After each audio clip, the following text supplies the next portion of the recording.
154 days to power tour.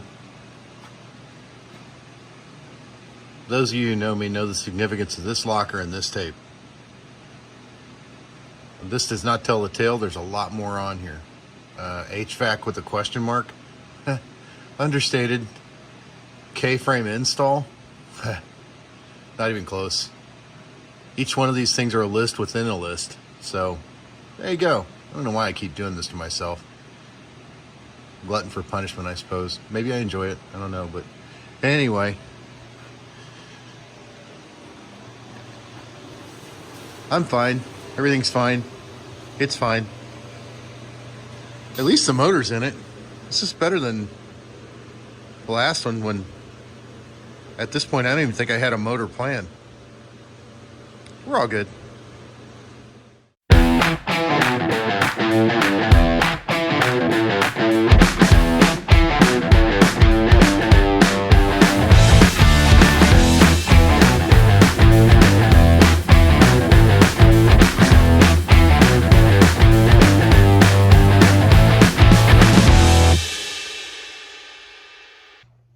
All right, so we've missed a bit, so I'll catch you up. It's January now. I think the last video you saw took place September. Sorry.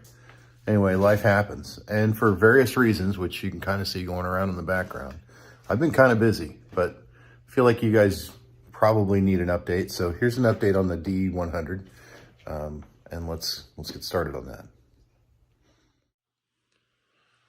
So obviously this looks a little different than the last time you saw it. It's go time, and sometimes you don't get a chance to film that. Although this was pretty boring footage, so you didn't miss much.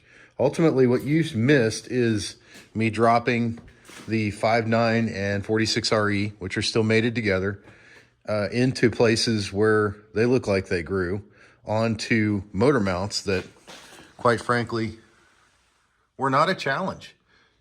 If I'm not mistaken, some of my poly friends will help me with this, but I could have used the poly mounts that came off the poly 318 and just bolted this whole thing in. So that's pretty cool, because essentially the 5.9 Magnum stuff is an LA swap, like putting a late model 318 or 340, 360 in. So that's pretty cool. But I used some 85 Dodge truck 318 mounts, which was what was on the motor that Chase sold me. And it just bolted right in. I just think that's pretty cool. So anyway, I was going to stick with the poly. Short history, I was sticking with the poly.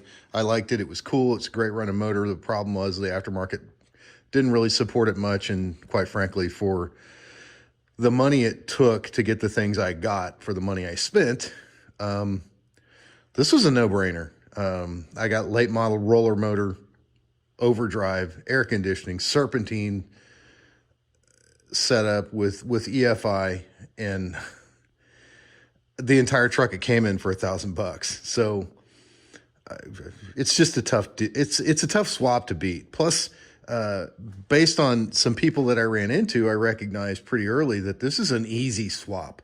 And I'm going to mention them now, because these two things, these two people, and these two groups were instrumental in my doing this. Jamie Atwood at Dead Dodge Garage, you're a rock star. I enjoy your stuff. Keep doing what you do. And Kerry Kinzer at Magnum EFI Swap Group, doing the Lord's work, brother. Man, that you just made this so easy. And this information here is a combination, but it's mainly from Kerry Kinzer and on that group. You can get this information off the group in PDF format, but those of you that are lazy, here's what you need. What I'm using is, I think it's 97, 98 to 01, 02 harness and motor, essentially.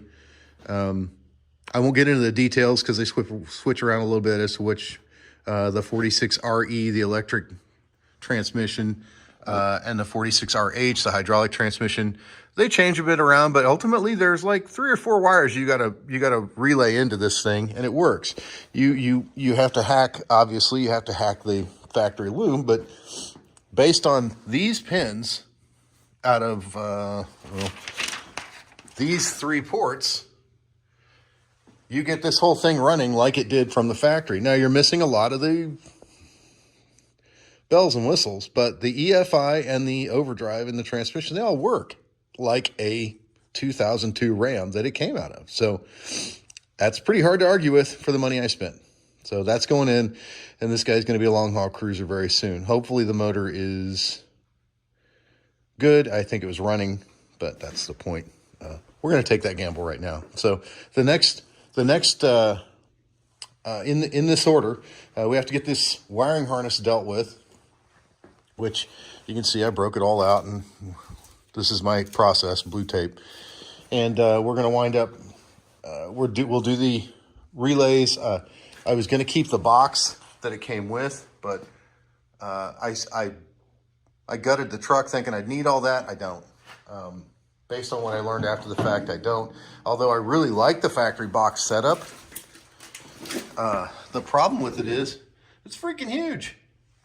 And there's a lot of wire coming out of it. And it's a lot of work to trace all that. And I'm not into it. So it's a lot easier to do it this way. Where I went on Amazon, I got this guy right here, which is a pretty cool box from True Mods. There's the box for it. One of the few times I have been pleasantly surprised with Amazon's product. But yeah, this is a real solid relay infused box that has, you can buy it optionally without it being pre-wired, but I bought it pre-wired because they do a nice job of sealing up the back of it. And ultimately I think that's a lot easier setup. Although if you're doing this on the cheap, you really only need like three relays and some knowledge of where your wiring comes at from your original system and what it does, and you're in. So that's where that's going. The future will be after I get this thing wired up. I've got some fuel system stuff coming. This will work on a 52 PSI-ish. I'll do a return system, although the factory stuff didn't. This is a non-return system. You can see it's deadheaded right there. And I think, there it is. And the line in, we'll figure that out. But man, it ain't going to take a whole lot to make this thing run. So stay tuned. We're going to get on it. Some points to ponder. I realize there is some hindsight to be applied here that might help you guys in selecting your donors. You're looking for, in my opinion, I think you should buy the entire truck. And I think you should spend the money to buy a running, driving vehicle. Based on what I spent and what I got, I don't think it's that bad of a deal. And you can confirm that all your stuff works. You can also confirm that it's a Skim versus non-Skim vehicle. There's just a lot of this that if you're buying it non-running, I just think it's a better value. My time spent running back and forth for parts I didn't know I needed, OBD2 ports, which I think are fantastic, or OBD in general ports that I think would be, why wouldn't you? You've already got most of it here. Put it in, it'll help you diagnose problems with the motor down the road, and it might make a long trip a lot easier. So I think keeping the OBD ports is good. Any of the fuel tank stuff you might repurpose. I don't know, it's possible. Your cooling or HVAC, there's just a lot that you can do that I think you probably should do. And you get that when you buy the whole vehicle. So I would say that. I would say go after the ones that don't look good. The dashes crumble out of these like they turn into a potato chip after they've been in the sun for a while. Perfect. People don't like that and they won't spend a lot of money for it. That's going to be your advantage because we've already established the heart of these vehicles is pretty durable. So I don't care that the dash is a potato chip, and you may even use that to beat the buyer or the seller down. I don't care. Doesn't matter. I'm saying between the body issues these things had and the dash issues and the beautiful heart that they put in these things, you're gonna wind up finding a deal, and there's just not much point in scraping the bottom of the barrel because they're still out there. You look in your local ads and you'll find all kinds of this year. This type 93 to 03 is what I was looking for. I was actually looking for a Hemi, and I found an 02, and the 02, 03 Hemis, by the way, don't do that. Avoid them. Same with the 10 to 13s, but that's a whole nother thing. I was looking for a truck that probably shouldn't have had it, but the important part is look in that window and look for any of the 5.2, 5.9 stuff, unless you're looking for the smaller V6, which more power to you. I imagine all this stuff applies then too. Go for the truck harnesses because they separate a lot easier. The truck harness runs along the ECU mounts. Let me try and use the ECU mounts right in this area if you're using there. And then on the original vehicle, and then the wiring runs along the back of the firewall and then comes up forward here along this, well, now we're gonna transition into 2D. It runs along this, the inner fender, and it connects to the fuse box. And if you separate it there, and you separate the area, the main harness that runs inside the dash, through the firewall inside the dash, you just roll everything on top of the motor and pluck it out. So it's very simple. The Durango and Dakotas still have similar drivetrains and similar ECUs, but the harnesses are different and they're more integrated into the body systems. So they don't separate as easily. So I don't know about the vans. I haven't used vans. So I know vans use Magnum powertrains. So it might be a better source for the 2-wheel drive overdrive transmission. So up to you. Make sure you're trying to keep the years consistent though, because they did have some subtle changes and you can change them over. Just know what you're getting into, that the harnesses might change subtly over the years. So full-size trucks, vans, Durangos, some Dakotas, Skim versus non-Skim. The Skim modules, it's a little antenna in the column. It goes around the ones that I've seen. It's this little circular sensor that's in the column. Skim may have started as early as '98, and any Magnum series vehicle might potentially have it, from what I've read. I don't know this, and I haven't worked a lot on them. So you guys that know this stuff, feel free to chip in the comments and help a brother out, because I think I'd like this to be used as some type of reference to help somebody else do what I've done. They became standard, I'm pretty sure, after 06, 07.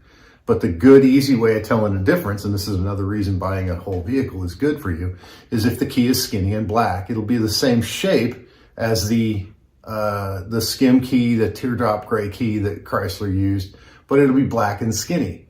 And there's no rhyme or reason that I can come up with. It was optional.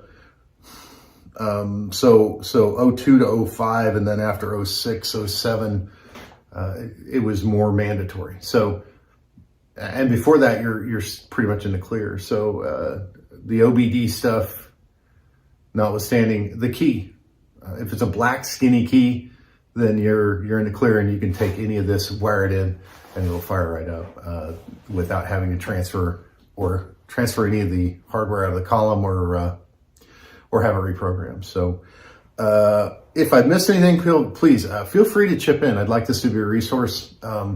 Other than the people I've mentioned who have helped me quite a bit, doesn't mean you can't be one of them. So please chip in, let me know if I missed anything, and I'll keep you guys informed as things are going. But we're moving, so wish us luck.